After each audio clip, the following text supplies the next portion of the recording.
Legend and ওদিকে red হক আরো একবার কাফিকে নিয়ে যুক্ত হবেন ফিয়ারলেস এর সঙ্গে ফাইট আরো একবার অ্যাম্বুশ স্পোর্টস এর কাছে রেড হক এবারও কি চেজ করে ফেলবেন প্লেয়ারের অবস্থা ভালো নয় আর অ্যাম্বুশ স্পোর্টস এর Oh সামনে my God. মুখে পড়বে টিম রেড হক সেটাই প্রশ্ন আবার ওই বোর্ড প্রোভাইড করছেন Women.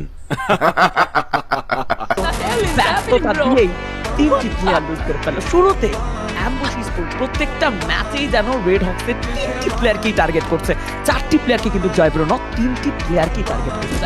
এবার কিন্তু একজন প্লেয়ারকে বিকেলে এই মুহূর্তে ব্লাস্ট করে দেওয়া হবে আর সুসাকি নট নক রাইট নাও দূর থেকে ফিয়ারলেস এর কিছু ড্যামেজ যাচ্ছে ফিয়ারলেস স্কাইলার চলে গেল সামনে থাকা প্লেয়ারটি কিন্তু এই মুহূর্তে মকর তরুণ